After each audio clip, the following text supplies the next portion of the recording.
what I found easiest was when I have someone to exercise with me, or at least plan out. Community. Yes, plan out an exercise. And when I don't have that, I find that I'm less likely to exercise throughout my day. Especially in those moments of no motivation, I can be motivated to do those simple things. I heard you once say 600 to 800 calories a day we can add by not going to the gym, but doing little tiny things.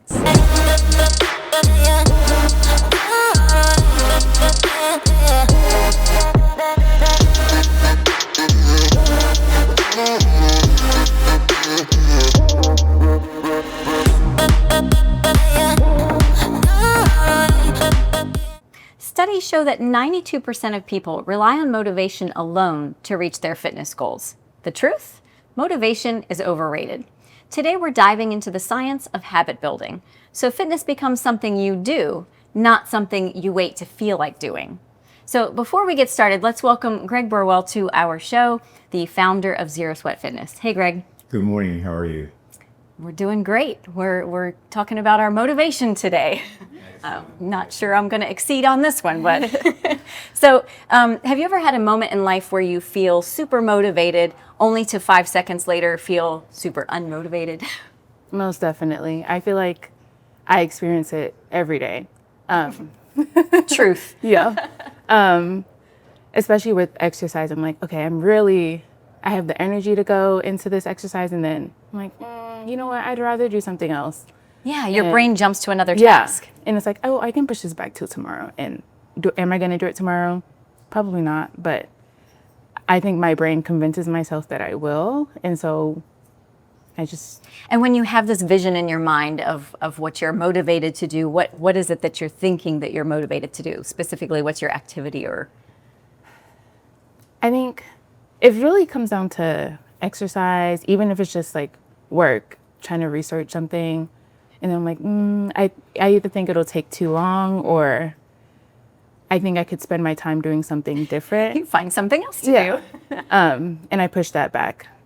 And is it exercise specifically like something that you typically quickly find something else to do? Yes. And I think sometimes exercises I feel like might be too long. So like I like to do at home exercises, and I usually use an app, the Nike Fitness app, and they have times for certain exercises. So some are 30 minutes, some are 15, some are 6.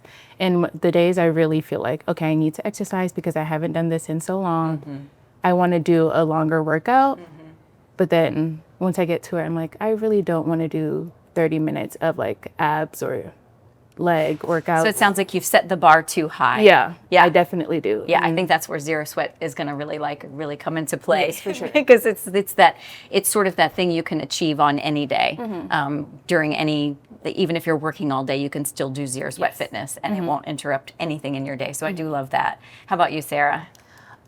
I have to admit, I'm not much of a planner. I'm a very spontaneous person, but I'm Free definitely spirit. someone that dives into something and I get a little bit obsessive with it, which I guess can be helpful for being like, I think I'm gonna go to the gym today. And it's like, okay, I'm gonna go to the gym. And I just like do it. Of course, there's a certain amount of structure that life lends itself to that could always, I could use more of, but The structure or the my life could probably use a little bit more structure. As fun as it is to be a spontaneous person, there's definitely something that, being more organized in housekeeping, for instance, and just exercise in general, and keeping more of a schedule, but also letting myself feel like I'm not on a rigid schedule, so that my brain is like, this is fun and new, and we're doing cool activities for ourselves. Oh my gosh, I have never thought of Zero Sweat Fitness in this capacity, like for a person like you, because Zero Sweat Fitness is exactly that, right? Yes. Free spirit, spontaneous. Like, doesn't this sound, Greg, did you hear what she was just saying about how she's this free spirit and she's not really a planner? It's perfect. She's perfect for Zero Sweat Fitness. It is the spontaneity, as long as there's more of it rather than less. That's great. So she's spending less time, let's say, on the sofa and more time moving around, maybe cleaning, doing household chores, whatever. As long as she is moving instead of sitting, that is definitely a plus.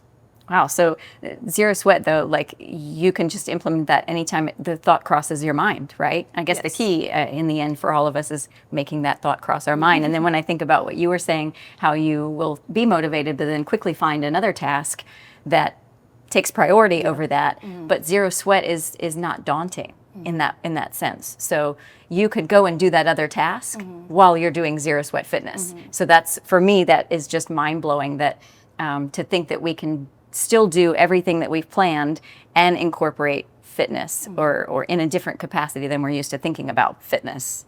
Does that make sense? Oh, yeah, definitely.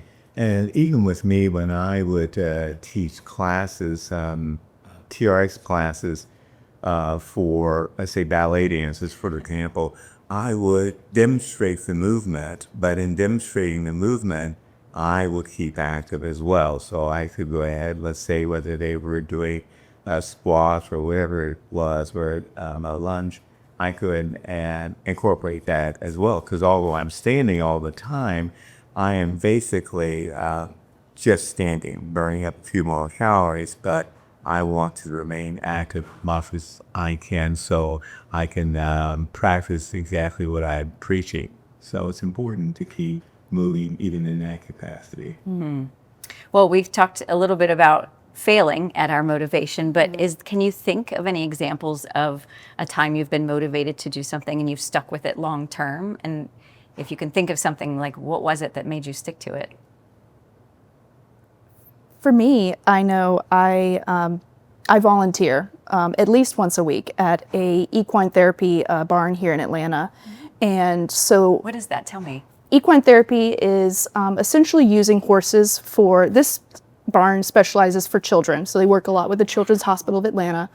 Oh, I love that. Children that are either physically or mentally disabled in some sort of way, but using horses to kind of break barriers, because horses move, they have a similar hip movement to the way that our hips move when we walk. So physical therapy is really great to do on them, and just other sorts of activity. I mean, we have physical therapists that help kids do stretches on horses.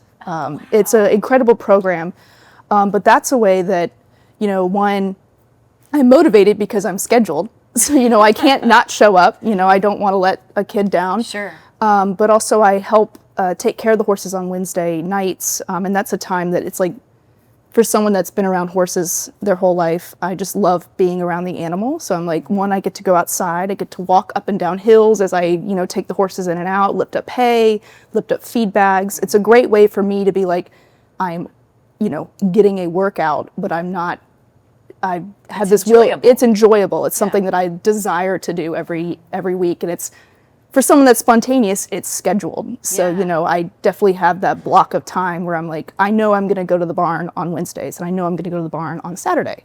But it's funny. So the reason why you've been successful long term keeping this is because you love it. And let's be honest, how many of us in society can honestly say we love to work out? It is so much fun. I mean, let's not talk about Greg, because he's not exactly normal in that category, but not many of us. And especially when we think about 80% of society is never going to commit to a consistent exercise routine. It's probably because they don't have that love and passion for exercise. It's not fun. It's painful, and it's looked at as painful and exhausting and all those things. So that makes perfect sense. What do you think, Greg? Yeah, I definitely think in that instance where most people don't love exercise, the movement, the idea of staying healthy through movement is key. And that's what we're interested in, staying healthy, and not to say that or speak negatively of someone who goes to a gym. Not at all. That's great, but most of us do not go to the gym. I mean, every year, the first of every year, everyone has New Year's resolutions. We're going to do it this time. It's going to happen. And every year they fail. And the cycle repeats itself every single year. Certain gyms benefit from that because they charge a low entry fee. And so you say, hey, I'm only paying a minimal amount per month. I'm going to do it next month, this the following month. And they set you up on automatic deposit. Yes, exactly. And they benefit, but you don't. And so, because they understand how people are, and it just doesn't happen. We have good intentions. So the whole concept of zero sweat is to make it as easy as possible. You don't have to dread it. No, and you don't. And it's low level of intensity, so you don't have to go out and run a mile in under 4 minutes or anything like that. You just have to keep moving. Yeah, I love that. Well, what do you think is the biggest mental block? Because I'm talking about, for me, it probably is time and maybe a little bit of dread, mental fatigue. But what's the biggest mental block for doing a consistent exercise routine or being active in general? I think for me, time as well. And also I think I get a lot of external motivation. And so what I found easiest was when I have someone to exercise with me, or at least plan out. Community. Yes, plan out an exercise. And when I don't have that, I find that I'm less likely to exercise throughout my day. But I have been trying to think about how can I incorporate a little bit of movement, at least thinking about my muscles engaging throughout my day. And Zero sweat? Yes. I work with kids, so I'm moving around a lot. We go out on walks and I'm like making sure I try to at least run with them for a little bit. When I'm squatting, like to pick a kid up, I'm like, okay, let's make sure we do this correctly. Lunging, yeah, just a lot of movement throughout my day. And I try to use that as motivation for like when I don't feel like exercising after work, I'm like, okay, well, I did movement earlier in my day, so I should be good to go. Yeah. So it's like ticking that box off. Yeah. But when I think about, because I think that too when I get home from work, and I'm not as active as she is at work. I don't work with kids, but when I get home and I have that mental fatigue, I can't tick that box. But it is helpful to think, okay, well, maybe I don't feel motivated to go to the gym and sweat and feel pain and all of that. So when I think about the zero sweat movements, when I'm preparing dinner, I could be doing those little movements that can contribute to my fitness or my health. When I sit down to eat, I can still be doing small movements while I'm eating. I can go over and watch the TV when I'm done eating and still be doing zero sweat fitness. So I think for me, that's sort of my takeaway is especially in those moments of no motivation, I can be motivated to do those simple things. And if you're preparing a meal and you're waiting for the meal and you're in your kitchen, you can go ahead and do some counter push-ups or something like that, or some squats.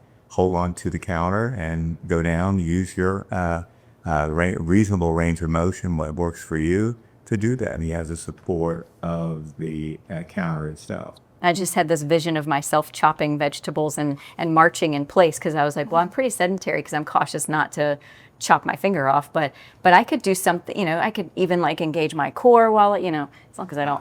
If you're working with a knife. Perhaps that's a bad idea. Focusing on the knife. You make a good point.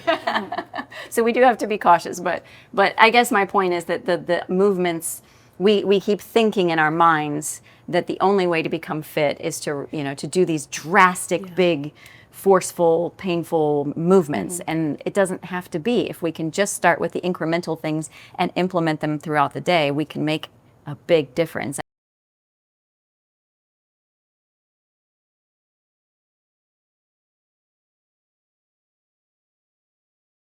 Over time. Again, the 12 hours we have over the day when we're not doing things and we're being mainly sedentary, that is an ideal time to do it.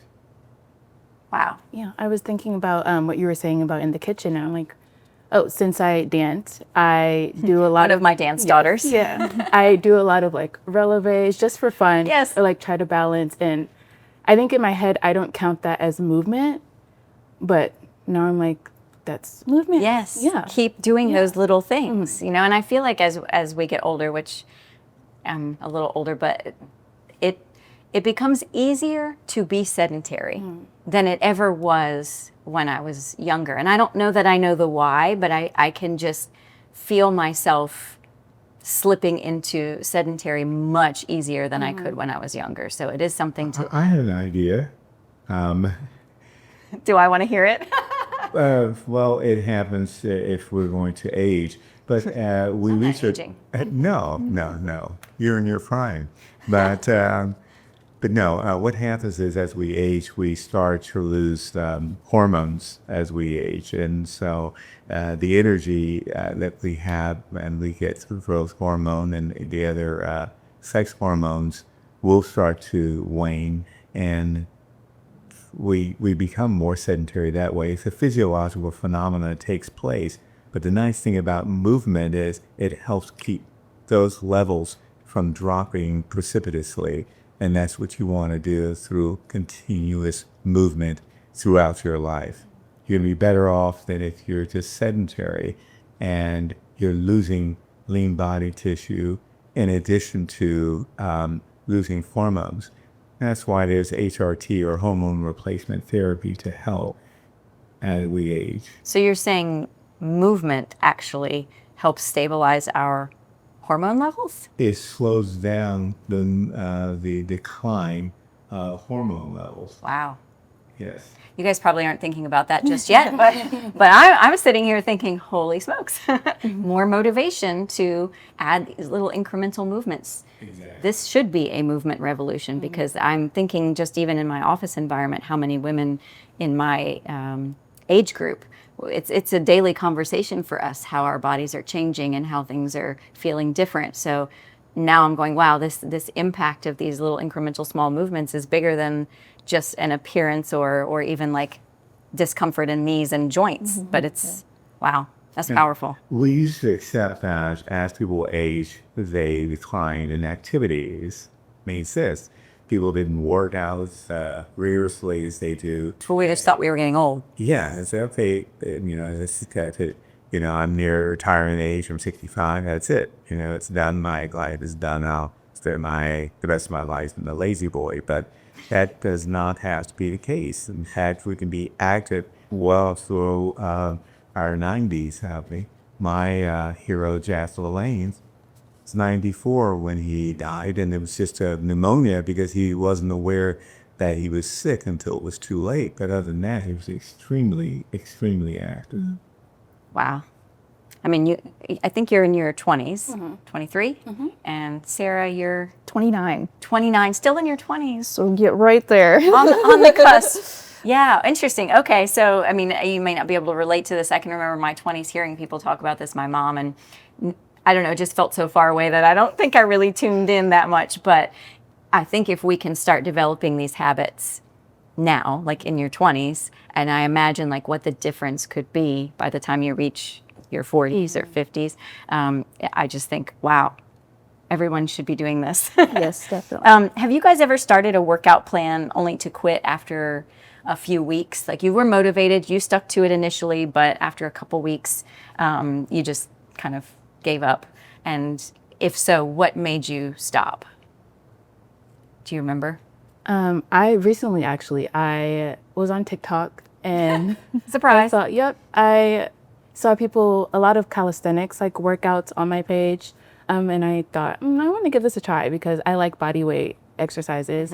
And I found this like 21-week planned out schedule online. I was like, okay, I think I could follow this for a couple of weeks. And then I was doing them. I was doing good for the first week. The second week I was doing good. And then the third week I was like, I ended up skipping a day. I think because I had to do like another task that took priority over that. So I was like, okay, I can skip this day and it's fine. And then the following day, I think because I missed that one day, I decided, okay, well, I feel like I messed up the routine. And so then I just decided to. Perfection was no longer there. Yes. So why bother at all? Wow. I can so relate to that. And I think a lot of us can, like, it doesn't take much to throw us off. Yeah. And just that one missed workout is what threw you off, and it was just all done. And I guess the beauty of Zero Sweat is that it isn't this thing that you have to schedule or, like it's just something you're doing all day long. Yeah. So, wow. Okay. How about you, Sarah? Have you ever? Once again, I'm not much of a plan person. Yes, that's right. Although my partner is. He's very structured. So that I can see that about I was about to say it's a very much yin and yang. It's nice because he he's very much like we go to the gym Tuesdays, Thursdays, but then also like I have my volunteer work on Wednesdays, and he does that with me. Oh, does it? That's cool. So I don't feel like there's ever been a time where I've thought in my head, I have a plan and I didn't do it, so now I'm going to stop. It's more so like I don't have a plan. I guess something that makes me think of it, though, is healthy eating, for instance. That's something that, you know, I do meal plan because I try not to be spontaneous at the grocery store. That'll get expensive. Does meal planning, okay. The non-planner does, although it's because I love cooking. And I always think when you were bringing up this question, it makes me think of the mantra that I heard all throughout grad school as a health scientist, make the healthy choice the easier choice. So that like planning is minimal so that when I go to the refrigerator, it's not full of stuff that isn't great for me. It's full of, you know, strawberries or whatever you grab is going to be healthy. Applesauce or like something that's like quick and easy so I can make it easy on myself, the easy choice, but it's also not the bad choice. Wait, so what was that mantra again? Make the healthy choice the easy choice. Oh my gosh, is that not Zero Sweat Fitness in a nutshell? Yeah. Make the healthy choice the easy choice. It is easy. Yeah. That's just it. It's so easy. There's not a person on the planet that can't do it. Exactly. Wow. That's pretty cool. I think food is a great way to start because I recently tried to eat more Greek yogurt and I've been loving it. It's a great snack. I'm like adding granola and everything. And yeah, I feel like that's an easy change to make throughout my daily life. Definitely. And that's funny. When you said that, it kind of triggered. I get on these kicks. I too was on this massive Greek yogurt kick, putting it with a banana and some pumpkin seeds and maybe a little drizzle of honey. And I'll do that. I'll latch onto something and stick to it for a period of time. And then at some point, I'm just like over it. I'm tired of it. It's not exciting anymore. And I feel like that can happen to us in the exercise industry too. We find something, it's fun for a while, it gives us results for a while, but then we're over it. We've lost our motivation to do it. So with Zero Sweat, the sky's the limit. Like as creative as you want to be as to what these movements are, and every time your environment changes, your movements can change. So I feel like that's also a great solution for that problem of getting kind of burned out and tired of doing the same thing. Yeah, exactly. It almost becomes like, you know, we do ablutions through in the evening and thinking of it as just part of your routine, your daily routine. Okay, so you're not missing the gym because you had a call or you had a client or you had showing. There's this real estate. You can do this anytime. So even in your car while you're going to your showing, you can actually engage in that. So you miss the gym? No problem. Just make sure you're continually moving throughout the day. Yeah, it just seems so simple. And my biggest thing with Zero Sweat is that I hope people don't dismiss it because I do think it is human nature to hear, oh, that's not going to make a difference.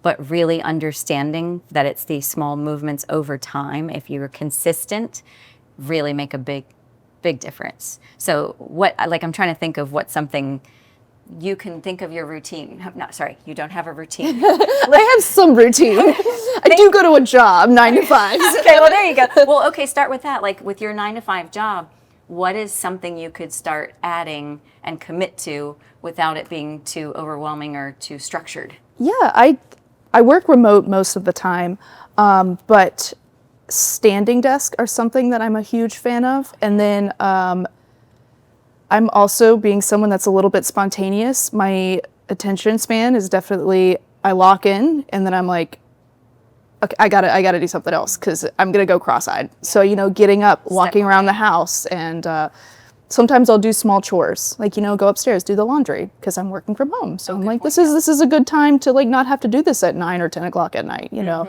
get something done, feel motivated. But I mean, I'm really excited to learn more about like some of these Zero Sweat movements that you can do at your desk that's outside of just walking. Because that's something that I've always been like, well, I walk a lot and that's something that's healthy. But there's so much, I mean, obviously there's so many more muscle groups that we could be focusing on and making contact with. Yeah, definitely. That's easy. I think I have, since I work with kids, I'm still moving a lot. Yes. But there are some days throughout my just job where we just have a lot of desk work. The admin portion. Yeah. And those days where I'm just at my desk, at least for the majority of the morning, I try to find time to where I just stand up, maybe walk up the stairs, because our office is 2 floors, and just go up and down the stairs for like a couple minutes and then go back and sit down. Yeah. That's cool. I think when you were saying that, it made me think of how often I'm also on the phone. And I think I've started doing this recently, and it's working for me, and I think I'll keep doing it, especially as the weather gets nicer, is I will step outside the office to take my phone calls and pace back and forth. Now, in the winter, it's a little, I guess I could still pace in the office, you know, where it's, but every time I pick up the phone to make a call or text or whatever, I make myself move and walk instead of just sitting at my desk. So I think that's going to be my one takeaway today, is keep focusing on what I'm doing on my phone, because I also scroll a lot. That's sort of a mental checkout for me sometimes. I'll pop onto social media and just scroll. Well, scroll with a wall sit. I guarantee you it will limit your scrolling.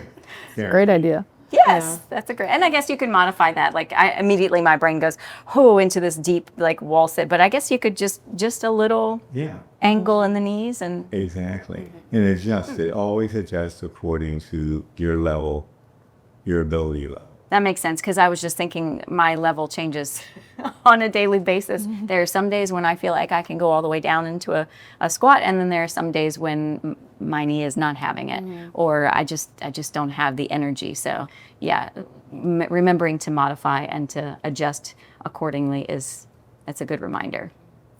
So on that note, I think this might be the perfect time to take a look at another sample of movements that we can do to kick this movement revolution into high gear and spread the word. Thank you so much, ladies. I really enjoyed this. Thank you so much for coming, and thank you, Greg. Thank you, Jamie, and thank you guys for sharing your experiences.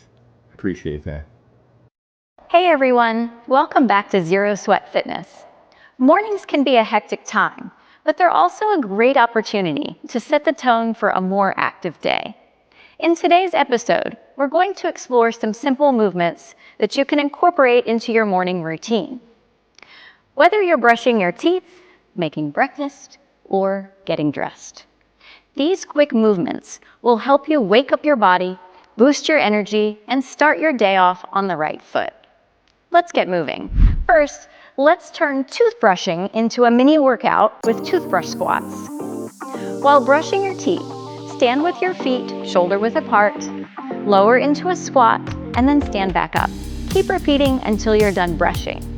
It's an easy way to work your legs and glutes without taking extra time out of your morning. I mean, everyone needs to brush their teeth. Waiting for your coffee to brew? Do some calf raises.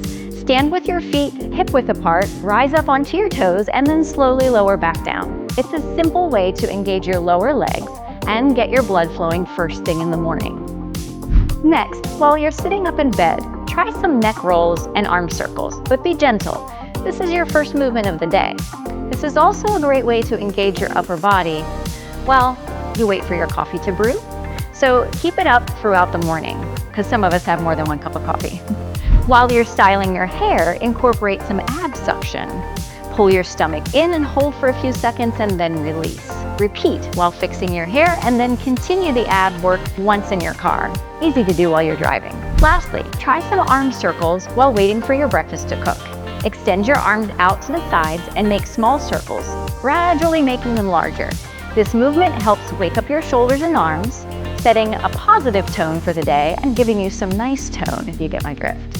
Remember, keep good posture during these movements. For toothbrush squats, stay within a safe range of motion to avoid injury. These movements are designed to fit seamlessly into your morning routine. You don't need to set aside extra time, just add them into what you're already doing. For example, do calf raises while you wait for the microwave, or arm circles while you're toasting bread. The goal is to start your day with a burst of activity that gets your blood pumping and sets you up for a more active day. Starting your day with these simple movements can help you feel more energized and focused. They kickstart your metabolism, wake up your muscles, and can even help improve your mood. By incorporating these exercises into your morning routine, you're setting yourself up for a healthier, more active day. Today we have 2 questions, and the first is from Patrick. How can I make sure I remember to do these movements in the morning? Great question. One way is to pair the movements with specific tasks, like squats with brushing your teeth or calf raises while making your coffee. You can also set a reminder on your phone or write a note to yourself until it becomes a habit. Our next question is from Tracy. When you say I should stay within a range of motion, what do you mean? Excellent question. The desired range is referring to the depth or the size of the movement. You want to stay in a range that you can perform movement without feeling discomfort or pain. Don't be a hero. It's all about progression. If you enjoyed this video, don't forget to hit the subscribe button and ring the bell so you never miss an episode. Give this video a thumbs up if you're ready to start your mornings off right, and share it with someone who could use a little extra movement in their day. Drop a comment below with any questions or ideas for future episodes. Thanks for watching, and I'll see you next time.